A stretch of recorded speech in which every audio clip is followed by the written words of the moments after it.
होणाऱ्या बायकोनेच प्रियकराच्या मदतीने प्रेमसंबंधात अडथळा ठरणाऱ्या भावी पतीचा केला गेम. लोहगडावर फिरण्यासाठी गेलेल्या केतन अग्रवालच्या मृत्यूप्रकरणी धक्कादायक ट्विट समोर आलं आहे. लोहगड किल्ल्यावर फिरण्यासाठी गेलेल्या केतन विशाल अग्रवाल वय 25 वर्ष याचा पाय घसरून दरीत पडल्याने मृत्यू झाल्याचे सुरुवातीला समोर आले होते. मात्र ग्रामीण पोलिसांच्या सखोल तपासात ही घटना अपघात नसून नियोजित खून असल्याचे उघड झाले आहे. 18 जून 2026 रोजी लोहगड किल्ल्याच्या पश्चिमेकडील झुडपांमध्ये केतन अग्रवाल याचा मृतदेह आढळून आला होता. त्यावेळी त्याची होणारी पत्नी सिया गोयल हिने किल्ल्यावर फिरत असताना पाय घसरल्याने तो दरीत कोसळल्याची माहिती दिली होती. त्यानुसार लोणावळा ग्रामीण पोलीस ठाण्यात अकस्मात मृत्यूची नोंद करण्यात आली होती. या प्रकरणाची गंभीर दखल घेत पोलीस अधीक्षक संदीप सिंह गिल यांनी स्वतः लक्ष घालत स्थानिक गुन्हे शाखेला समांतर आणि सखोल तपासाचे आदेश दिले. यासाठी 2 विशेष पथके नियुक्त करण्यात आली होती. तपासादरम्यान प्रकरण संशयास्पद वाटल्याने पोलिसांनी विविध अंगांनी चौकशी सुरू केली. त्यामध्ये सिया गोयलीचे चेतन चौधरी याच्यासोबत प्रेमसंबंध असल्याची माहिती समोर आली.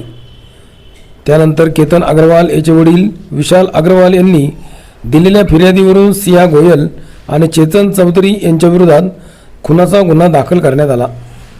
स्थानिक गुन्हे शाखेच्या पथकाने चेतन बाबूलाल चौधरी वय 22 वर्ष राहणार कोंडवा पुणे याला ताब्यात घेऊन चौकशी केली असता त्याने आणि सिया गोयल हिने मिळून कट रचल्याचे निष्पन्न झाले. सिया गोयल हिचे लग्न केतन अग्रवाल याच्यासोबत ठरले होते. मात्र चेतन चौधरी याच्यासोबत असलेल्या प्रेमसंबंधामध्ये केतन अडथळा ठरत असल्याचे दोघांनी मिळून त्याचा काटा काढण्याचा कट रचल्याचा आरोप आहे. त्यानुसार सिया गोयल हिने केतन अग्रवाल याला लोहगड किल्ल्यावर फिरण्यासाठी नेले आणि पूर्वनियोजनानुसार प्रियकर चेतन चौधरी याला तिथे बोलावून घेतले. त्यानुसार दोघांनी मिळून केतन अग्रवाल याला किल्ल्यावरून खाली ढकलून त्याची हत्या केल्याचे तपासात समोर आले आहे. या प्रकरणात पोलिसांनी चेतन चौधरीसह सिया प्रवीण गोयल वय 20 राहणार मार्केट यार्ड पुणे हिलाही ताब्यात घेतले असून पुढील तपास सुरू आहे. 18/6/2026 रोजी अशी एक घटना आमच्याकडे रिपोर्ट झाली होती की केतन अग्रवाल नावाचा जो एक तरुण 25 वर्षाचा आहे तो लोहगड किल्ल्यात त्याची फॅन्सी सिया गोयल बरोबर फिरण्यासाठी गेला होता आणि एक अपघात घडल्याने तो त्या ठिकाणून खाली पडला आणि खाली पडून त्याचा मृत्यू झाला. असा माहिती प्राप्त झाल्यानंतर पोलीस दल आणि तिथले सिव्हिल सोसायटीचे कॉर्पोरेशनने त्याची जे बॉडी होती त्याला बाहेर काढला आणि त्याच्यात एक ईडीचा जे केस आहे ते दाखल करण्यात आलं होता 36/2026 बीएनएस कलम 194 प्रमाणे लोणावळा ग्रामीण पोलीस स्टेशनमध्ये. त्यात काही त्या घटना घडल्यानंतर जे काही इन्फॉर्मेशन पुढे तपासामध्ये आमच्या समोर आली आणि ते मयताचे जे नातेवाईकाकडून जे आम्हाला काही गोष्टी समजल्या तर एक सस्पिशन निर्माण झाला. त्या सस्पिशन च्या आधारे पुढील अधिक तपास गोपनीय माहिती आणि तांत्रिक यंत्रणे आहे त्याचा वापर करून करण्यात आला आणि त्यातून आमच्या समोर निष्पन्न झाला की हा ऍक्च्युली त्या मयत केतन विशाल अग्रवाल यांचा ज्याच्या बरोबर लग्न ठरवला होता आणि काही दिवसाने लग्न होणार होता सिया गोयल त्याचे बरोबर त्याचा नाता काही दिवसापासून वाईट झाला होता आणि त्याच्या तापसात काही भांडणासारखे प्रकार सुद्धा झाले होते आणि याच्यात एक तिसरा इसम जे आहे तो चेतन चौधरी नावाचा होता आणि तो व्यक्ती की सिया गोयलचे बरोबर त्या दोघांनी कट रचून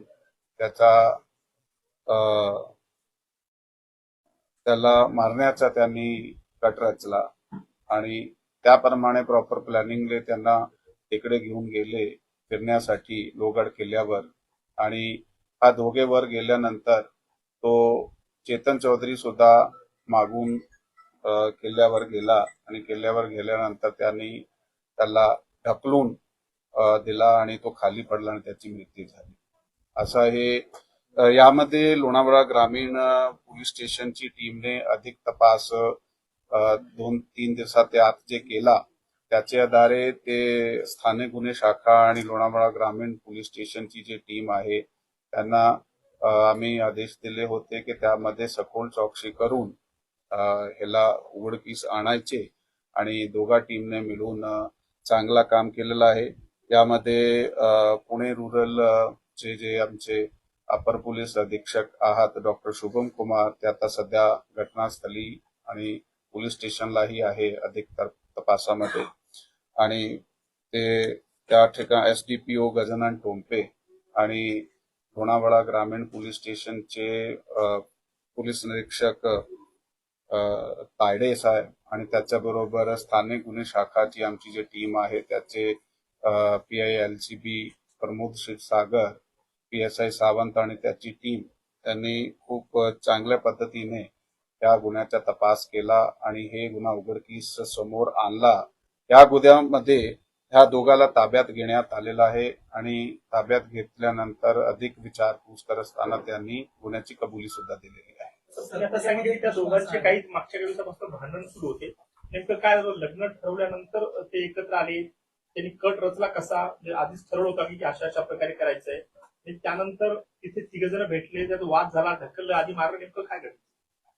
नाही, त्यात जसं मी आपल्याला सांगितलेलं आहे की या मुलाबरोबर जो ह्याच्यात चौधरी नावाचा मुलगा आहे त्याच्याबरोबर त्या मुलीची अगोदरपासून ओळख होती. त्यांचा नेमका जो लग्न ठरला होता ते फेब्रुवारी महिन्यामध्ये त्यांची एंगेजमेंट झाली होती आणि काही दिवसाने त्याचा 1-2 महिन्याने लग्न सुद्धा ठरलेला होता. तारीख नक्की नव्हती, परंतु त्याला ते मान्य